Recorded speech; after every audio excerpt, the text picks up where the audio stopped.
Le procès dans l'affaire Le Procureur contre Germain Katanga et Mathieu Ngudjolo Tchoui devant la chambre de première instance 2 de la Cour pénale internationale à La Haye s'est poursuivi la semaine du 6 décembre 2010 avec l'audition du témoin 317, Madame Sonia Bakar. La semaine précédente avait été marquée par la déposition d'un témoin protégé, désigné par le pseudonyme 166, qui s'est essentiellement déroulé en audience à huis clos partiel. Germain Katanga et Mathieu Ngudjolo Tchoui sont accusés de 3 chefs de crimes contre l'humanité et de 7 chefs de crimes de guerre prétendument commis en février 2003 lors d'une attaque menée par leur milice contre le village de Bogoro dans le district de l'Ituri, en République démocratique du Congo. Leur procès devant la CPI s'est ouvert le 24 novembre 2009. Madame Sonia Bakar est le dernier témoin cité par le bureau du procureur dans le cadre de la présentation de sa cause qui arrive à son terme. Madame Bakar est un témoin expert, occupant actuellement des fonctions au sein du bureau du Haut-Commissariat des Nations Unies aux droits de l'homme. L'interrogatoire du bureau du procureur a notamment porté sur la période pendant laquelle le témoin avait travaillé à la MONUC, exerçant entre autres, entre 2002 et 2004, les fonctions de coordinatrice d'une unité d'enquête spéciale de la section des droits de l'homme de la MONUC. Le témoin a précisé que l'unité avait pour mandat d'enquêter sur les cas les plus sérieux de violation des droits de l'homme. Répondant aux questions de maître Florence Darklane, substitut du procureur, Madame Bakar a fait état d'enquêtes menées dans le cadre de l'attaque de Bogoro de février 2003. Elle est revenue sur des entretiens menés par son équipe à Bunia avec les victimes de l'attaque, ainsi que sur un déplacement qu'elle avait effectué à Bogoro. C'est tout, je pense, parce que les collègues sont restés à Bunia pour organiser les interviews avec les victimes et les témoins qui, pour la plupart, étaient à Bunia. Alors nous, notre but, c'était d'aller sur place à Bogoro et de voir la situation, tout en sachant que les forces hindoues qui avaient attaqué ce village étaient sur place. C'est pour ça aussi que les Ougandais ont discuté, nous ont dit d'avoir discuté avec M. Mathieu Ngudjolo pour avoir l'autorisation de pouvoir aller à Bogoro et aussi pour qu'il puisse informer les forces FNI et FRPI, parce que c'était une attaque apparemment conjointe qui était sur le terrain, pour qu'ils se préparent pour notre arrivée et pour que la visite soit dans les meilleures conditions de sécurité. Avez-vous pu faire le tour du village à ce moment-là? On a demandé l'autorisation pour faire le tour du village, mais le commandant d'Arc a refusé de nous donner l'autorisation. On voulait aussi aller voir vers la hauteur, là où il y avait l'école, où il y avait en fait situé le camp militaire de l'UPC avant l'attaque, mais on n'a pas eu l'autorisation. Est-ce que vous avez abordé d'autres sujets avec le commandant d'Arc, à part la disparition de cette famille? Oui, on a parlé de la mort des civils pendant les affrontements. J'ai posé la question pourquoi il y avait tellement de civils qui étaient tués. Il a dit que c'était normal dans les affrontements, dans une guerre, que les civils étaient tués. Il m'a aussi expliqué pourquoi Bogoro, il devait attaquer Bogoro, parce que c'était un endroit stratégique militairement. C'était sur la hauteur et les forces UPC bombardaient les villages hindous qui étaient autour de Bogoro, de ce point, et aussi le fait que l'UPC était à Bogoro ne permettait pas les hindous, aussi les civils hindous, de voyager de Bunia à Chomia, à Kasseni, en pleine sécurité. Plus tard, quand on a visité Zumbe et Ezekere, qui étaient des villages hindous, on a vu nous-mêmes que ces villages étaient détruits par des bombardements. Quel était le lien entre le commandant d'Arc et Germain Katanga? En fait, le commandant d'Arc nous a dit que son supérieur hiérarchique était Germain Katanga.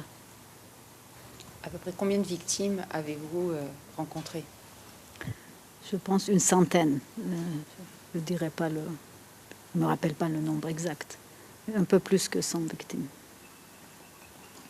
Et qu'est-ce qui est ressorti des entretiens que vous avez menés avec ces personnes?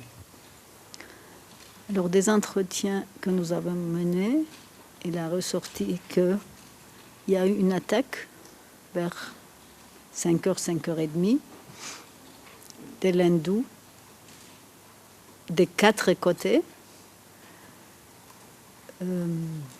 que certaines personnes sont allées vers le camp militaire pour se faire protéger. D'autres n'avaient pas le temps. Les auteurs présumés portaient aussi bien des arcs, des flèches que les armes lourdes,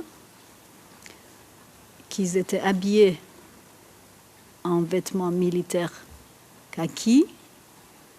Ils portaient pour certaines des feuilles de banane sur la tête.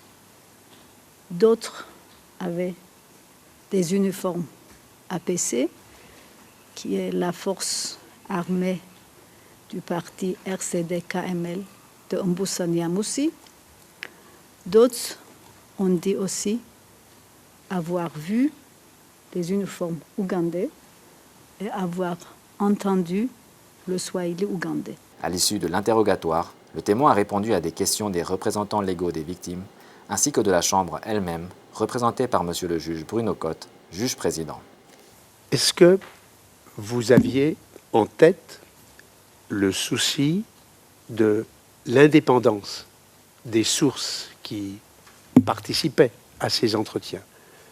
Est-ce que c'était un réflexe que vous aviez, et lorsque vous pouviez avoir le sentiment que la personne avec laquelle vous vous entreteniez n'était peut-être pas très indépendante ou suffisamment distancée à l'égard des faits, vous en teniez compte? Tout à fait. Par exemple, certains des professeurs dont on s'entretenait, on connaissait très bien qu'ils n'étaient pas impartials. C'est pour ça qu'on discutait avec plusieurs personnes, et les personnes qui travaillaient dans des institutions internationales, pour nous, c'était des personnes impartiales. Certains membres de l'Église, surtout ceux qui n'étaient pas congolais, pour nous, c'était des personnes impartiales. Et les témoins oculaires et les victimes, comme je vous disais, parfois, certes, il n'y avait pas sur l'incident, hein, par exemple, sur les agresseurs, il y avait des informations qui étaient données par une vingtaine de personnes, alors que d'autres centaines ne parlaient pas de ça. On le disait dans le rapport. Ce fut ensuite au tour de l'équipe de défense de Germain Katanga de mener son contre-interrogatoire du témoin. Maître David Hooper, Conseil de la Défense, s'est notamment référé à des extraits de rapports auxquels Mme Bakar a participé et a demandé à cette dernière d'apporter certaines précisions. Vous dites que, étant donné des informations concernant la présence de mines à Bogoro, il n'était donc pas possible à la commission de mener des enquêtes sur l'existence de fosses communes. Alors, ma question est la suivante. Est-ce que vous vous souvenez que des propos vous auraient été tenus indiquant effectivement qu'il y avait des problèmes de mines à Bogoro? Il y avait des problèmes de mines à certains endroits, mais je ne me rappelle pas du tout les problèmes de mines à Bogoro. De nouveau, je ne me rappelle pas. Et je veux juste préciser aussi, ce CIFPOL n'était pas avec nous à Bogoro. Et il y a beaucoup d'informations un peu trop, c'est-à-dire des huidis, hein, de sources qui sont dans ce rapport. As I understand it, you conducted about 100 interviews. Vous avez fait une centaine d'entrevues, est-ce bien cela, sur le sujet de Bogoro? C'est cela. Pas seulement moi, mais l'équipe. Maître Jean-Pierre Fauffet, conseil de la défense pour Mathieu Ngudjolo, a à son tour posé des questions aux témoins, lui demandant notamment de revenir sur des déclarations qu'elle avait faites aux enquêteurs du bureau du procureur. Madame les témoins, il se fait que Mathieu Ngudjolo déclare qu'il ne vous a jamais rencontré. Et à l'époque des faits, toutes les réunions avec les militaires se faisaient au quartier général de la MONUC et en présence des militaires de la MONUC. Et de plus, Mathieu Ngudjolo n'a jamais eu une maison, ni comme propriétaire, ni comme locataire, dans une rue parallèle au restaurant grec, comme vous le dites, ni derrière les centres helléniques, comme vous l'avez dit ici. Mathieu Ngudjolo ne vous a jamais rencontré. Professeur, ce que j'ai dit ici, c'est que les réunions se tenaient dans un immeuble derrière le centre hellénique.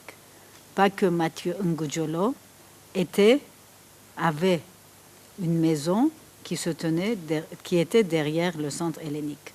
C'est pour ça que Mathieu Ngudjolo m'a dit de le rejoindre après, là où il était.